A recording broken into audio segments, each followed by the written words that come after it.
Hey everyone, it's Andrew. In this video, we're going to be adding animations and camera movement to the cinematic attack sequence we started in the last video. By the end of the last video, we had achieved our minimal combat sequence. We had positioned our starting camera, applied our combat results to the defending unit, and informed the battlefield that our combat sequence had ended. Before we start inserting our animations, let's take a look at some of the different approaches we can take depending on the kind of animation assets we have at our disposal. The first approach we'll discuss is the root animation approach. With this approach, our animations are such that they move the unit through space and are synchronized with the distance between our units on the battlefield, which should be uniform in our battlefield implementation. From a coding perspective, this is ideally what we would work with in our game type. A high-level summary of our code would look something like this. We set our camera position, play our animation, and depending on when our attack connects with the defending unit, we display our combat results. We might insert camera pans and particle effects in here, but this would be the basic approach. The alternative to the root motion animation approach is the in-place animation approach. This is when you are working with animations that don't move the unit through space and need us, the programmers, to account for that movement ourselves. In this video, we will be doing this approach. The reason we are going with the in-place animation approach is because the other is quite self-explanatory and is really just a simplified version of its alternative. If you can get the hang of coding in-place animations, you won't have trouble with the root animation approach. Of course, depending on what assets you have available, you will end up using one of these two approaches. Let's start by getting our character to run toward our enemy. We can accomplish this with a single function in the character unit class called runToLocation. As we'll see, XGrid has a number of these useful functions that take the hassle out of accessing common action cinematography utilities. Let's start by accessing our cinematic character unit's character unit. So I'll just drag this out and search for character unit.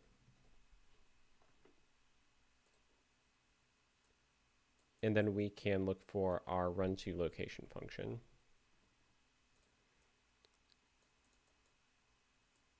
We'll go ahead and connect this.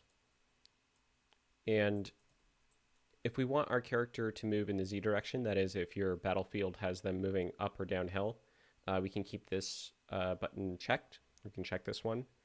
And similarly, if we want the camera to follow them while they're moving, we can click this one. So our battlefield is currently flat, so we'll keep this one unchecked and we'll check this one here.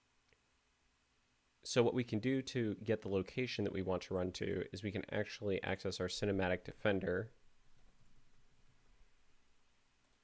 and access their melee target. So let's look for a melee target.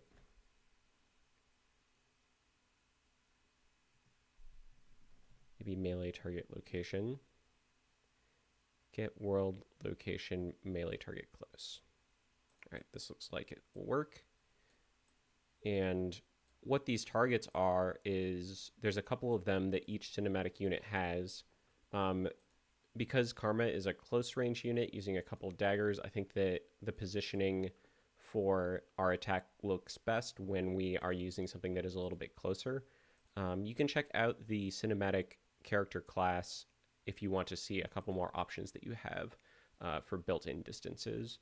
But this will run our character right up close to the unit that we're attacking. So again, let's take a look at what that looks like in slow-mo so that we can understand what this piece of code is doing specifically. Now that we have our attacker moving toward our target, let's trigger our attack animation. Drag the jump animation variable onto the graph and call the play animation function on it, targeting the character unit's skeletal mesh. Next, let's add a slight delay before executing the attack animation so that we can give Karma some time to run toward the target before beginning her jump attack. Finally, let's make it so that the combat damage text appears precisely when Karma's attack lands. If we open the jump animation asset, we can see that Karma's attack lands at around 0.6 seconds. Let's add a delay after we start our animation for that amount. Lastly, let's add another delay after we show the combat results. I'm going to choose a value of 1 second here. Notice that if we add up all of the delays in our sequence, we get about 3.1 seconds. If we look at Karma's animation asset, we'll see that it runs about 3.5 seconds. I am intentionally leaving some time, 0.4 seconds in this case, so that when we switch to the opponent's attack sequence, we can see Karma completing her jump back animation while the enemy unit begins its attack. This is a small detail, but it can really be used to make your combat sequences feel a little more organic. Let's take a look at what this looks like inside of our simulator.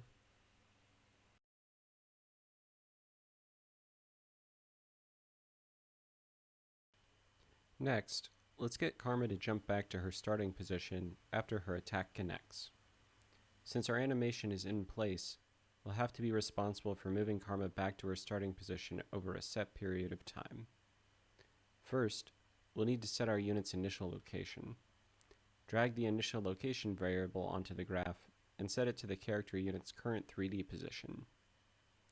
Next, we can call Karma's jump back event, which uses a simple timeline to move Karma back to her starting position.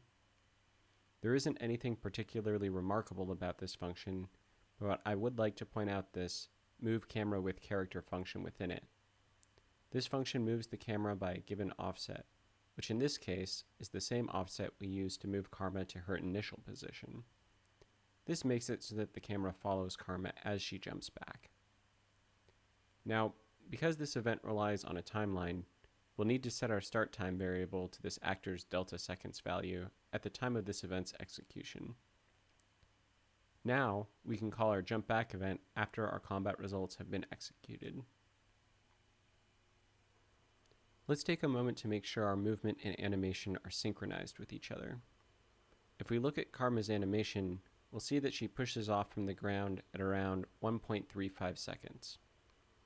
Let's change our delay so that Karma's jump animation begins at this time. We'll modify our 1 second delay to a 0.75 second delay, and then add a 0.25 second delay after our jump back animation is called. Great. Let's have a look at what our animation looks like so far. As we can see, Karma begins by approaching the enemy. The attack connects in time with her animation, and she cleanly jumps back into her starting position. We've now finished our in-place cinematic attack for Karma. Next, let's add some camera pans to our sequence to make it feel more dynamic. XGrid provides several camera utilities based on a system of 25 points in space around each cinematic character unit. These points in space are represented in an enumeration that uses plainly worded locations relative to the character unit. Some examples of these terms are center front or low behind.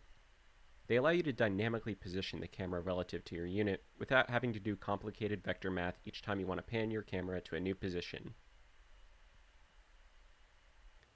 Let's use the enumeration-based camera system to easily add some cinematic camera pans to our attack sequence. Panning the camera to a new angle that highlights the action of the animation is essential to developing an engaging attack sequence. It's important to be creative in your sequences too. Try out many different ideas, and imagine what the sequence looks like in your head. For our example, let's have the camera pan behind and to the left of Karma shortly after she jumps. I'm going to split our 0.6 second delay after the jump animation starts into two smaller delays. The first will happen 0.15 seconds after the jump animation starts. Next, we can simply drag our cinematic character unit variable onto the graph and call the pan camera around character unit function on it.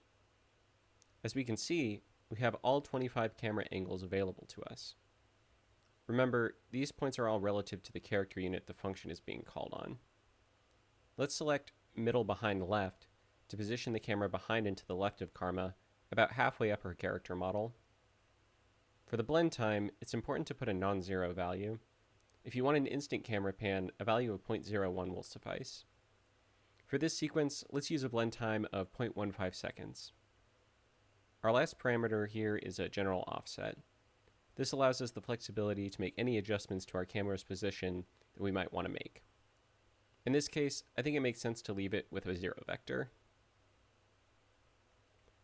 Let's also have our camera focus the enemy unit after we start panning to our new position. we'll use the cinematic character unit's follow character unit function.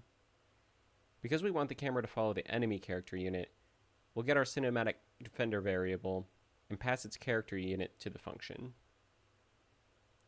Finally, let's not forget that we have a second subdelay to add to our code. Let's round out our delay time to 0.45 seconds. This will make our total play time the same time as it was before we added our camera pan. This ensures that the movements in the sequence remain identical to the ones we had before we added our camera pans. Let's have a look at what it looks like inside the simulator. As we can see, we now have Karma and her opponent trading blows on our cinematic battlefield. I encourage you to take a look at the other character units' execute cinematic attack events in order to explore the other features available with XGrid. In the next video, we'll see how we can designate our battlefields to specific areas on our grid. Until then, thanks as always for watching, and good luck with your project.